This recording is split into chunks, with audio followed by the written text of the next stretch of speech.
My name is Dr. Mrs. Christiana Atako. I am an educationist by training. I am an administrator and proudly a management professional. I had my first degree some years back, 1984. I had it in English education from the University of Sokoto. By the grace of God, I made a first class, and then I went on to read my master's and PhD all in the University of Calabar, and I read educational counseling, guidance and counseling specifically.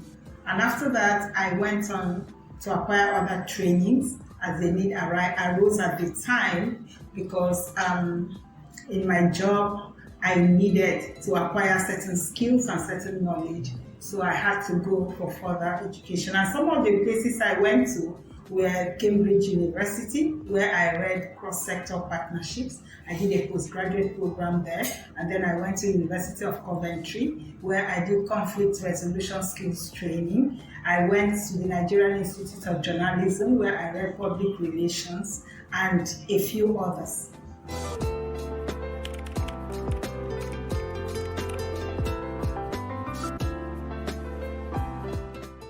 In the Nigerian Institute of Management, we are deliberate about a lot of things. I didn't just become a president. I started as a national treasurer in 2019, started preparing myself for leadership because that was the way I thought I should do it. I needed to understand the system. I needed to understand the council. I became a council member in 2013, and since I became a council member, I had been studying, the rules, the principles of council management. And in 2019, I decided to become the national treasurer, and by the grace of God, I was so elected. And in 2021, I deliberately went in to become the deputy president. And by the grace of God, too, I emerged the deputy president of the Nigerian Institute of Management. But unfortunately, while I was waiting for time so that I could become the president, because in NIM, there is this deliberate succession planning. You move from one level to another, especially when you reach the level of the deputy president. You're expected to understudy your president and work very closely with your president, so that when the president disengages, he or she hands over to you as a deputy president. And that was what I was looking forward to. Unfortunately for us, in 2022, specifically in September, we lost our president, and that was the person I was deputizing for. And the mantle of leadership came on me at a time I was not really ready to become the president. However, because I had taken pains to understudy the system, to follow my way through, it wasn't very difficult for me to assume that position. So by December 2022, I was elected the president of NIM. However, in September 2022, when we lost our past president, I was made the acting president for 3 months. And then council decided that it was time to have a substantive president, and I became one.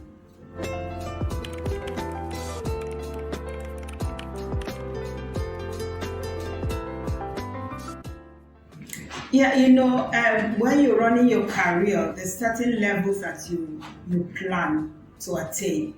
As you start your career, it's always instructive that you have a career path. I had told myself, I didn't start as a manager.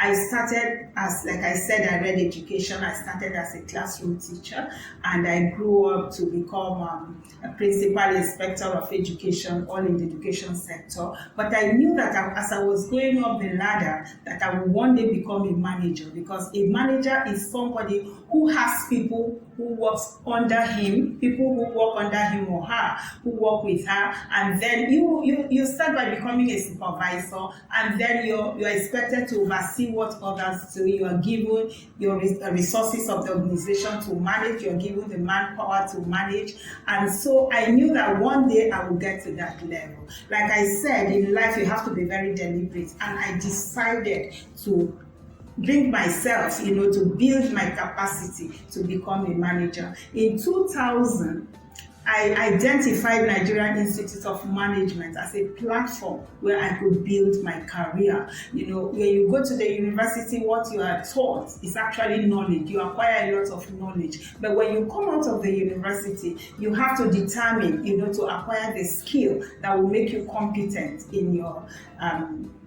career. So in 2000, NIM became very handy. I saw it as a platform where I could become that competent manager that I wanted to be. And I joined their programs, I did a lot of trainings in NIM, and I saw that each training, you know, built me better, made me a better manager. I built a lot of capacity. And as time went on, I developed so much skills that, you know, combining with the knowledge I had acquired in the university, I started showing some level of competency in what I was doing. And gradually I grew up with promotions and everything, and I became the manager that I am. And I would say, well, by the grace of God, I think the 35 years I spent in service, I was successful, because to the glory of God, towards the end of my career, I was found fit to be the acting managing director of my organization at that time. Maybe because they had seen so much, you know, capacity I had put into it. And apart from the competency and capacity I talk about, another thing that really worked for me was character. Early enough, I was able to build values for myself. I determined, you know, to imbibe a lot of values that really worked for me. One of them was integrity. The other one was hard work, and then discipline. And then I looked at professionalism as something that I couldn't do without. So these were the things that really guided me in the course of my career. And I worked with them. I didn't pay lip service to my values at all. I made sure that I used those values to the benefit of my organization and to myself as an individual.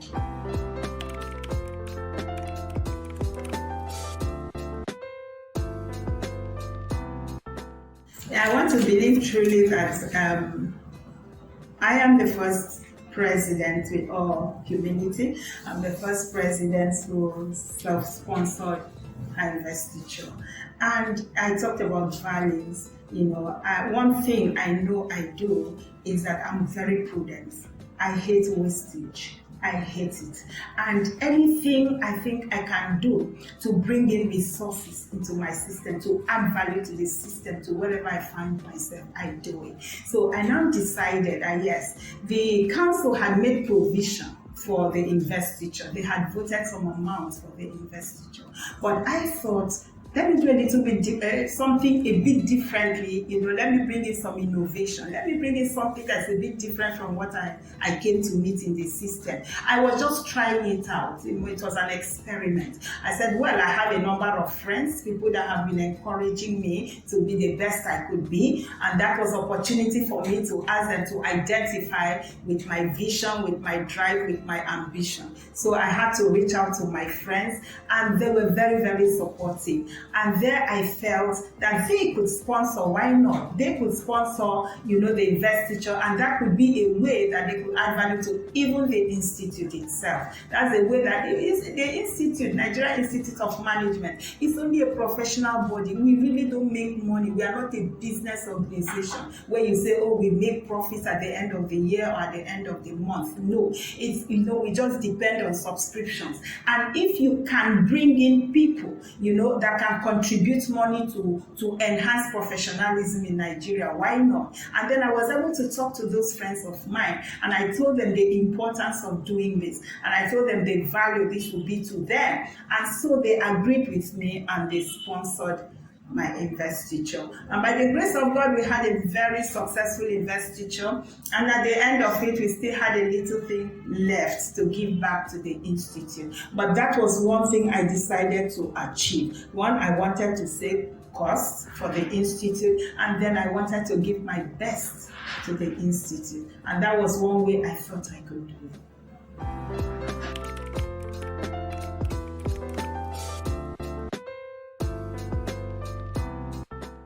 Specifically on the 21st of June 2023, and the award is called the National Productivity Order of Merit Award. And when I read the plaque, I was told that I had contributed significantly to the growth and development of the country and to my organization. I just felt that was a way of rewarding me for the little I was able to contribute to the growth of this country. I started my career in an organization, like I said. I was in the Niger Delta Development Commission. I worked there for quite a while, and I grew up to become the acting MD of the commission. But when I became the acting MD, I made sure that I put in my best. I did my best to ensure that the contractors at that time, they undertook the projects that were awarded to them and made sure that we had value for money in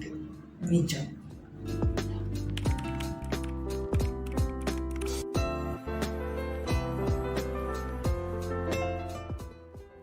Well, naturally, I should have plans for the institute. I didn't just become a president because I wanted the NIM president. I became a president because I thought I had a lot to contribute to the success of the institute.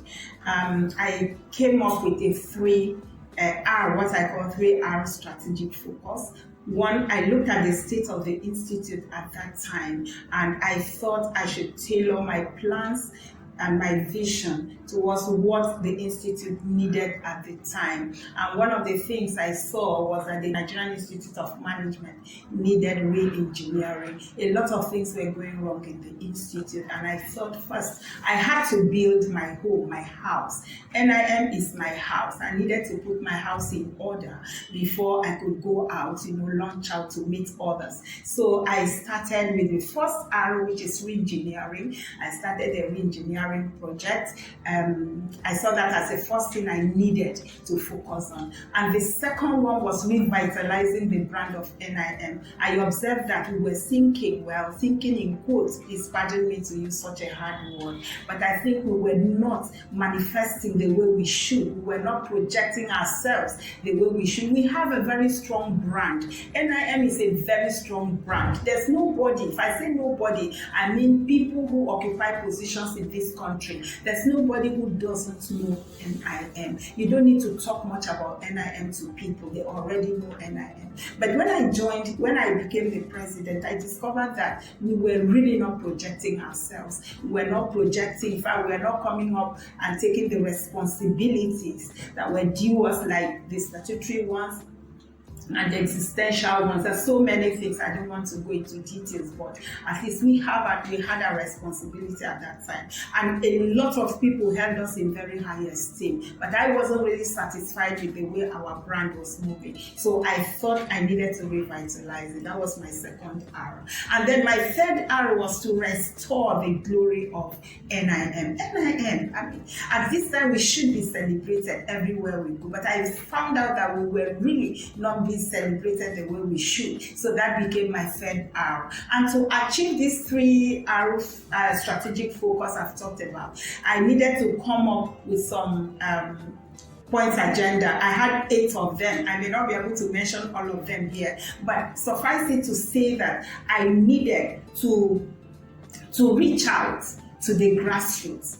When I talk of grassroots, I'm talking of the structures that we have in our states, in our regions. In NIM, we have 6 zones in the country. We are spread all over the 36 states of Nigeria, including FCT. And we have 6 zones. That's our operational system to ensure that everybody's interest is captured. So I felt that we needed to use this zonal structure to get what we wanted, to get value for the institute. And we also have branches in all the 36 states, and we needed to reach out to those branches. And the chapters, in each state we have quite a number of chapters. And when you're running a system and you run it from the top and you do not bring in the people, the actual operators of the system, you are not doing well at all. I didn't want to breathe it down, to the people at the grassroots. I needed to take them up to make sure that they become a part of the decision-making process. So that was one of the agenda points I looked at.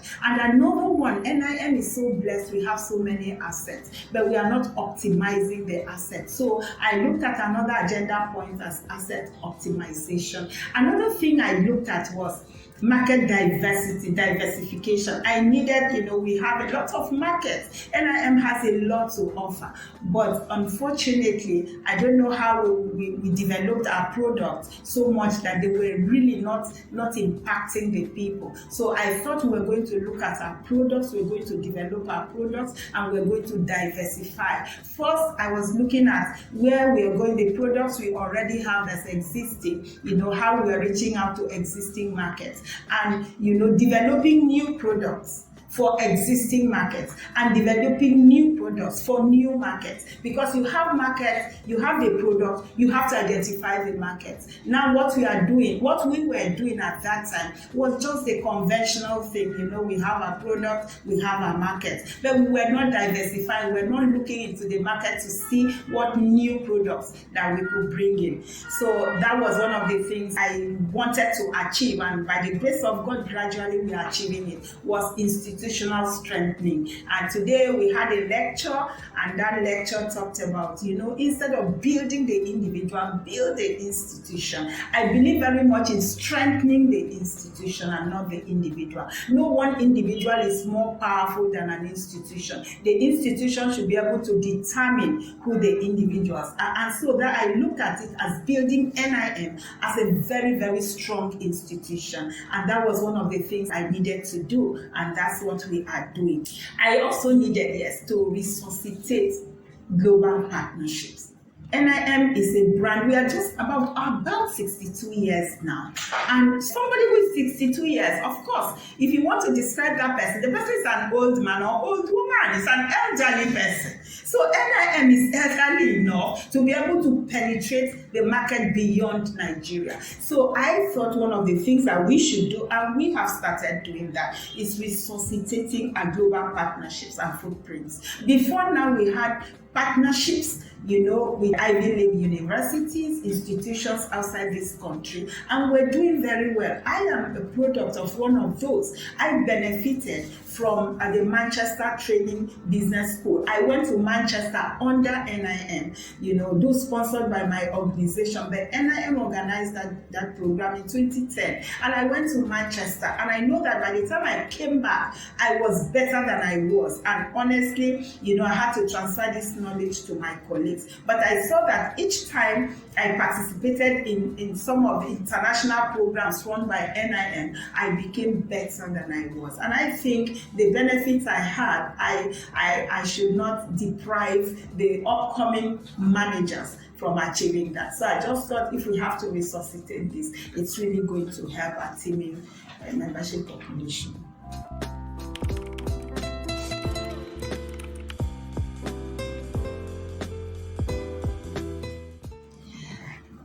Like I said earlier, I'm a beneficiary of a lot of programs in NIM.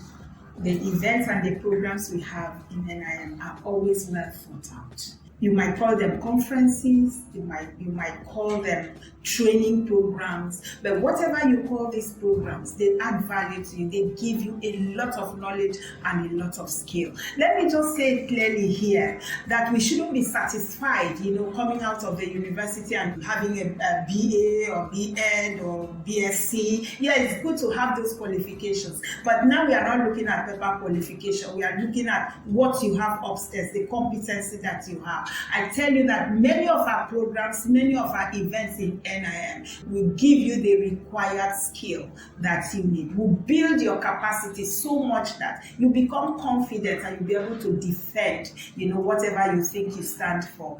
We have what we call the annual National Management Conference, and that conference is a flagship conference of NIM. It's done once a year. It's an annual conference, and in that conference, it has the largest number of managers gathered in one gathering. And there, what do? We look at contemporary issues. We look at issues of importance to the nation. Our focus there is to enhance nation building. We now look at issues that are of great importance at that time to the nation. Because one of the things that we do in NIM is to help in policy formulation is to help our leaders understand the different perspectives, of some issues, so that in taking decisions, in formulating policies, they'll formulate policies that touch the lives of people. So when we have this conference, this annual National Management Conference, we look at topical issues, and at the end of it, we come up with communique that we send to the people who are expected to use this to formulate policies, and those who are expected to implement some of these policies. We also have the one that is tailored towards women, which we call Women in Management and Leadership. We call it WIMLEAD. I think I like that program, maybe because I'm a woman, but I know that each time I attend that program, it builds my confidence as a woman. In this society, women tend to believe that, we are given the back seat, we are being neglected, we are being pushed behind. But let me tell you one thing we don't know. Our men, who are in leadership, they really believe that we women, we have a lot to offer. That is where we build the confidence of women. That's where we talk to ourselves about women, about ourselves. We tell ourselves what we should be doing, what we should not be doing, and the value that we can add, to the leadership of this country. So we meet, we discuss issues, not only issues that affect women, but the role that women can play in nation building. We do that in WIMLEAD. We have another program that I like, or another event that I like very much, is the youth management competition. There's this competition, this program that we have for youth, and we bring these youths together, let them show their capacity in management. And that is where we catch them young. If we are able to identify youths that have management skills and they have prospects of becoming CEOs in future and so on, I think NIM encourages them a lot. We bring them together, we ask them to write their proposals, their feasibility reports, and everything about management that they understand, and we bring them under an umbrella that we call the youth management competition. That's what we call it. And so they compete among themselves, and we take maybe the first three, the first, second, third, and we give them some presents, awards.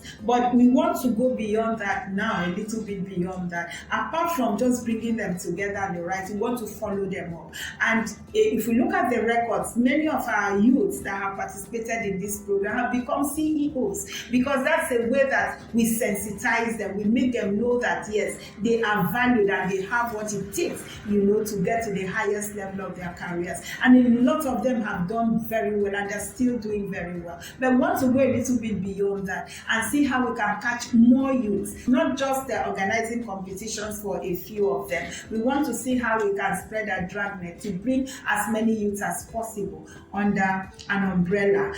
We are recently talking with SMIDAN, and we are proposing to enter into some kind of partnership with the Bank of Industry, and want to see how we can leverage on what they do, to build the capacity of our youth, especially in the area of entrepreneurship, and, giving them other alternative ways of growing their careers and growing themselves, developing themselves. But we have other programs. We have the training programs that we do on regular basis. We have a capacity building directorate. They have lots of programs, and training programs especially, that members and non-members alike can benefit from. I think if you go to our website, you see quite a number of them. There's so many programs. And I would encourage anybody, who is interested in building his capacity and building his strength, to go to our website, to check all those programs that we have and try to participate in some of them to build yourself. This country is getting to a level where it is not who you know that matters, but what you can bring to the table, honestly, because you can see that things are becoming tighter, and employers of labor are becoming more strategic now. They are more discreet. They are looking at who will bring the value that they want to the system. And it doesn't matter whether I know you, it doesn't matter whether I know the MD. If I have nothing to offer, then I don't stand a chance of being engaged. So I want to encourage everybody, our members, our non-members, or whoever is interested, build yourself to the level where you become so indispensable in an organization. I know nobody is actually indispensable, but there are some values that you can bring that even your chief executive officer will not want to let you go. You value yourself very highly. So those are the kind of programs that we run in NIM.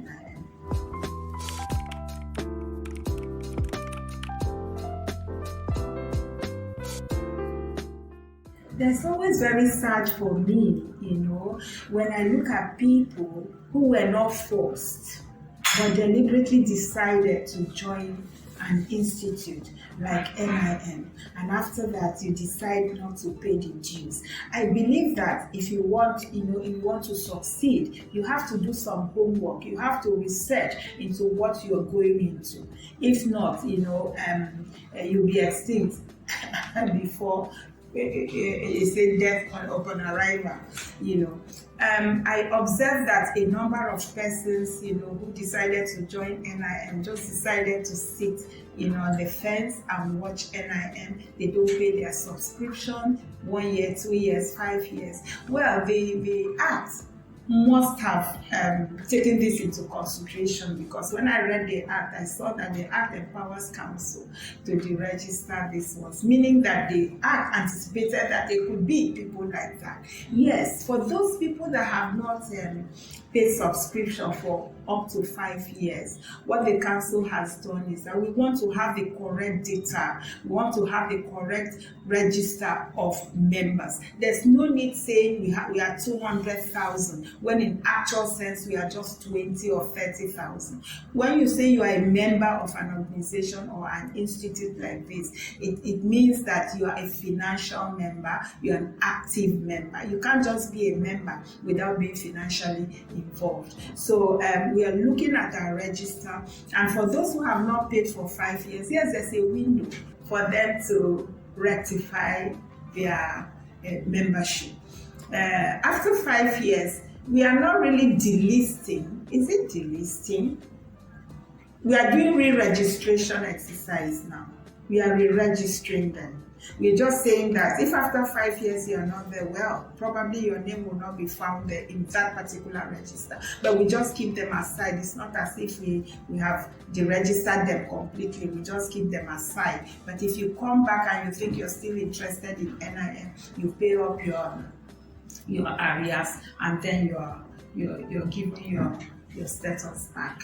Yeah, and this will end in September. We started, I think, in December last year. We wanted it initially to end in April, but in the wisdom of council, said we should extend it to September. When we have our annual National Management Conference, which comes up in September, on the 17th of September, that is when we are going to look at it critically and see for those people who have met up with our requirements. Yes, we keep them on. But those who have not, maybe it's their choice. Maybe they just decide that they are no more interested. But I will be so disappointed for somebody who has gone very far with NIM at this stage to say he's no more interested. I mean, it's for me, it's value addition to the person to even be a member of NIM. So that's what we are doing now. But we are doing that to encourage, those people that are actual members, that want to remain our members, to pay up their subscription and then enjoy the benefits that are accruable in the membership of NIM.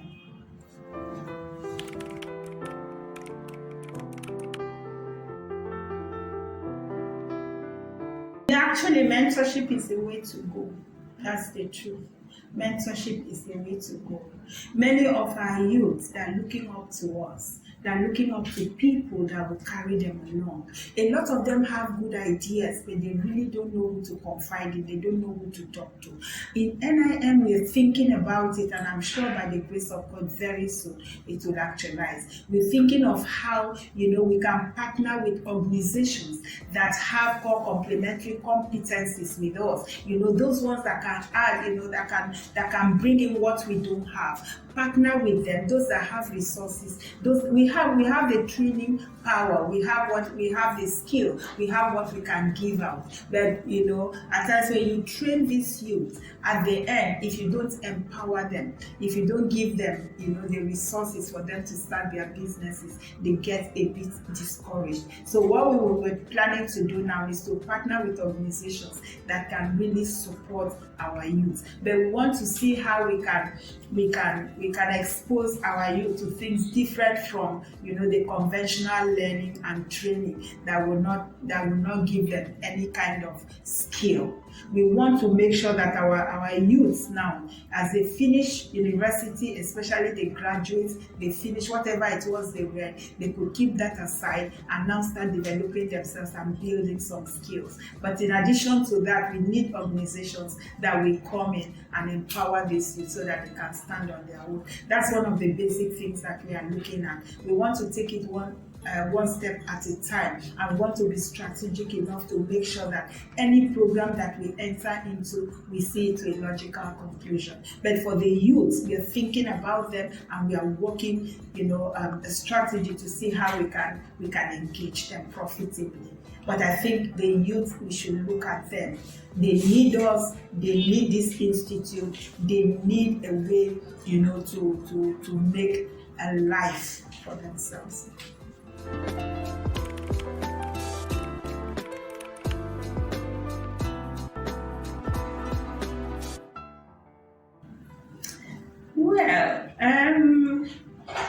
Well, I want to be remembered, one, for the passion I have for NIM.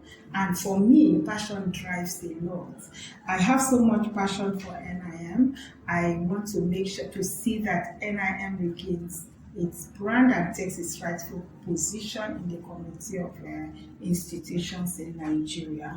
I want to be remembered for the dynamism I will bring into the institute.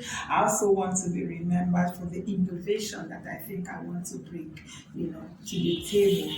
I want every member of NIM, after my tenure, to be proud to belong to the institute.